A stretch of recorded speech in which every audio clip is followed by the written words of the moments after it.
Described as having the disposition and haircuts of a golden retriever, Brandt Snedeker showed the world he was back with a vengeance at the recent AT&T Pebble Beach Pro-Am, returning to the winner's circle after a drought in 2014. I'm doing great. You know, it's nice to be back in the winner's circle again a couple weeks ago, and I think my game's going the right direction, everything's going the right direction, so it's been fun. A lot of relief, a lot of excitement. You know, it's good to kind of be back in the mix of things again and get the job done and get back in the Masters and the big World Golf Championships and all the events I wasn't in this year. So it's nice to get all that behind me and know I'm on the right path and things are going in the right direction. With the first major of the year imminent, the build-up to the Masters intensifies, and with under a month to go, the drive up Magnolia Lane is firmly in all players' thoughts. It was definitely a big goal of mine starting the year out, and every week I teed it up. That was my main goal, getting back in the Masters, and you know, an event that means so much to me. It's probably my favorite event on the planet, and mean the world for me to win there. So, you know, getting back in it's very special, and it kind of drove me all winter to keep practicing and keep getting after it, and I'm excited I was able to kind of overcome all that pressure I put on myself and be able to get the job done. Augusta is clearly a course that suits Snedeker's eye. He's claimed 4 top 20 finishes, including tied third in 2008. The Nashville pro certainly knows what waits for him among the pines. Like every major you play in, the Masters is such a fine line between being on and being off. And all you can do there is be well rested, well prepared, and know that over the course of 4 days, you're going to have a stretch of golf there that's not very good. You know, you're going to get beat up a little bit. You're going to get some good shots that turn out bad. And you might 4-putt a hole or 3-putt a hole. You just have a way of doing that to you there. And you know, the guys that kind of stay patient the best and kind of keep plugging are the ones that seem to be successful there.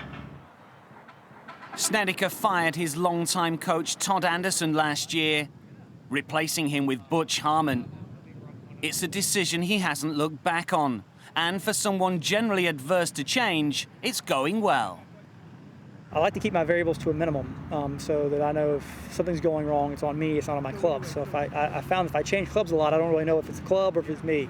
So when I find something I like that works, I typically stick with it for a long time. So I've had the same driver for 6 years, 5 years. I've had the same putter for 9 years and same irons for a couple of years now. So I don't switch very often, and I like it that way so I can kind of understand if I'm playing poorly, it's me, it's not necessarily the golf clubs.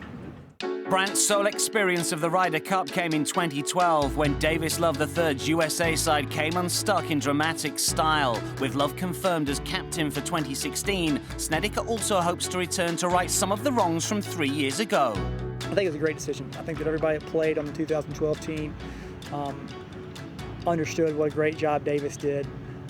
How we felt, everybody on that team felt like we let him down. We felt like he did everything possibly he could have done for us to win the Cup, and we just didn't play well. And so for him to get another chance to go out there and show the world that he is the right guy for the job, especially in this kind of transition period where the new task force is formed, all these new ideas are coming to fruition, I think there'll be extra pressure for those guys on that team and extra motivation to make sure that we win the Cup back for Davis, not necessarily for America, but for Davis, because we realize what all he sacrificed to be the captain last time, what he went through after he lost it, and how much grief he got, unwanted grief, we feel like. It should have been us on the players, not on him. So I think it would be a great fit for Ryder Cup for the U.S. team going forward. It was back in 2008 when Team USA last had their hands on the Ryder Cup, but with a captain and vice-captain who have both lost before, journalists and players are alike in asking, what's different this time? Fair or not fair, it's the reality situation we're in. You know? When you win Ryder Cups, you kind of quash all that and you kind of put that behind you. You know, I think, knowing being on the one that lost in 2012, I realized that we did everything right in the world to win that Ryder Cup, and it just didn't happen. It fell on us as the players. We went out and lost the matches on Sunday. Davis had nothing to do with that whatsoever. But when you lose a lot, like we've lost a lot, unfortunately, that's going to just get compounded and talked about. And so until we win one back, that's going to be the talk. But the Ryder Cup will have to wait for now, and in the meantime we'll settle for the upcoming Masters and a chance to see Snedeker's latest attempt for major glory.